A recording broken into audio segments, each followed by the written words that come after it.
Could the Young Bucks be leaving AEW for WWE? Well, that's what Scott D'Amore is saying, so we should probably talk about it.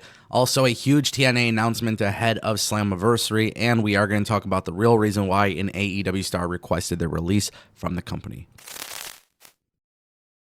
And if you guys want more videos like this, go ahead and click that subscribe button. This way you never miss a video on the channel. Let's kick things off with Mike Santana, who is competing for the TNA World Championship this weekend at Slammiversary.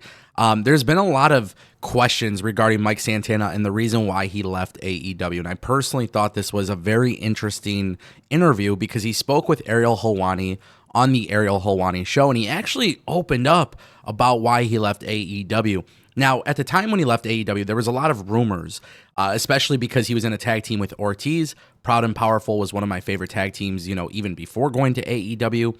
But then we saw them on TV in AEW, and then eventually they stopped. And then there's rumors that they have issues, and there was just so many things being said on social media about this. And he actually spoke up about it, and he says that I'm the type of person where I need constant growth in my life, especially in this line of work. I'm also not the type of person that I can sit back and collect a paycheck. That's not me. I looked at it as I need to do what's best for me, my career, my life, my sanity, and I did exactly that. However, he actually dives a lot more into this. He revealed that after his on-screen feud with his former tag team partner Ortiz had ended, he was no longer being brought to television tapings.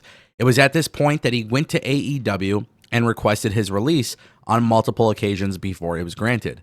He specifically says, "Yo, just get me out of here. I'm good. I asked 2 or 3 times and finally they granted my release." And I was like, thank you.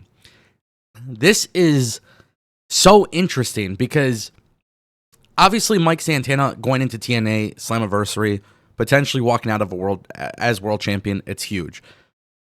He's been a really big part of TNA since joining the company, but also now we're seeing him on NXT and we're seeing him across WWE programming, and now he's going to potentially become champion.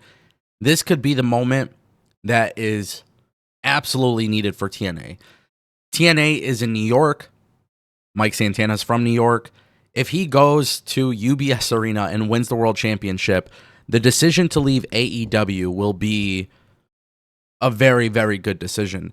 And it's really hard because when you hear of issues between him and Ortiz, and then you hear of rumors of, he's not being brought to TV, what's going on, sometimes people's first instinct is injury. And really, this is about him taking a chance on himself, he obviously could be a massive single star, but that wasn't going to work out in AEW. I don't blame the guy. I'm actually kind of excited to see what happens with him moving forward as well. That brings us to our next topic, ladies and gentlemen. TNA has dropped a huge announcement today, which is really cool because TNA Wrestling will now bring A-Game to all future live events, kicking off a new partnership starting at Slammiversary on July 20th at UBS Arena. Now, A-Game Beverages is a new company, not a new company, but it's a new company to partner with TNA. Which, if you guys don't know what A-Game Beverages are, it's like A-Game is a hydration drink. And they have now signed with TNA. Now, the company was founded by Johnny Damon. If you guys watch MLB, he was part of the Kansas City Royals, the Red Sox. Honestly, from the time that I genuinely watched baseball too, this guy was on the Yankees or whatever. He's also the chairman of the company. This is pretty huge, right? WWE has Prime. TNA now has A-Game. And the partnership kicks off at Slammiversary. So that is going to be really, really dope. Johnny Damon is confirmed to appear at Slammiversary as well. So Johnny Damon, being a legendary baseball player, will be at TNA Slammiversary. We know that he's been a big fan of professional wrestling, so that's going to be really dope. This drink, by the way, is a hydration drink with natural sea salt, electrolytes.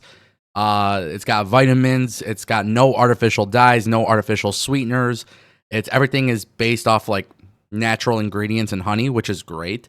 I've actually had one of these before and they tasted really, really good. So it's going to be really dope to see that they're going to have bottles of this, at the events, right? And listen, for TNA, more partnerships are huge. I think that's why this is such a big deal, is you need to have partnerships. You need to, I think Anthem and Carlos Silva specifically, Carlos Silva, who is the president for Anthem, and he's overseeing a lot of TNA, you need to bring partners into the mix for TNA moving forward, right? Sponsorship revenue is something that WWE has done better than every wrestling company. TNA, we have seen throughout the last year or two, way more sponsors, way more partners, and that's going to be very essential for growth.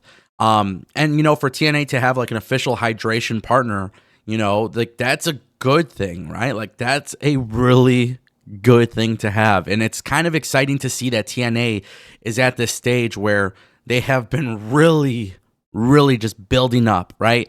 Now the show, by the way, for those who don't know, Slammiversary is almost at like 6,000 tickets sold. They were originally trying to sell 4,000. Now there's a chance that they could sell 6,000. Like, you never know. And they very well might have a strong walk-up numbers. So to see TNA just being more aggressive in everything that they're doing, it's just such a great thing to see. And that brings us to our final topic. Are the Young Bucks leaving AEW or WWE? Now, this is one of the best articles I have read. Scott D'Amore is talking about this publicly. Scott D'Amore talking about the Young Bucks leaving, and I think he makes a very good point. Now, essentially what Scott D'Amore has said is that the Young Bucks, obviously in storyline, are no longer EVP, and there's a chance that maybe they could be gearing towards a WWE return. And he's not saying it's going to happen today, it's not going to happen tomorrow, but he believes at some point the Young Bucks will leave AEW for WWE to get their WrestleMania moment. He also goes on to say that the Young Bucks have pretty much achieved everything you can imagine as far as being part of AEW, and Scott D'Amore predicts that they will leave the company for WWE just like Cody Rhodes. Now, I think a lot of people are going to be really upset to hear about this, but I do genuinely believe it is a very good possibility that the Young Bucks could be next to go to WWE. And it's not anything to do with AEW bad. I think it has everything to do with they don't need the Young Bucks anymore. And Scott D'Amore kind of brings this up too. The stars of tomorrow, which is Swerve and Will Ospreay, they were the ones to beat the Young Bucks. And so, in my opinion, the way that I'm kind of looking at this and where I agree with Scott D'Amore is that there really is nothing left for these guys to do. Now, in my opinion, if they went to WWE, stayed in AEW, doesn't matter. I love the Young Bucks. I know that I will get flack for this, but I think they are arguably one of the greatest tag teams of all time. Like, if you're going to talk about the Hardys, I think Young Bucks need to be there. If you're going to talk about the Dudley Boys, I think the Young Bucks need to be there. If you're going to talk about the Usos or the New Day, you got to talk about the Young Bucks. Like, there's been a lot of great tag teams, Edge and Christian, right? But I think the Young Bucks are great. And I genuinely believe in my heart, it doesn't matter what company has them, it's an automatic benefit. If they were to stay, if they were to go. But nobody ever thought Cody would leave for WWE, and it happened. Young Bucks could go to WWE. How cool would it be for Kevin Owens to come back and surprise the world with the Young Bucks by his side? That'd be some really dope shit. So definitely something to consider for sure.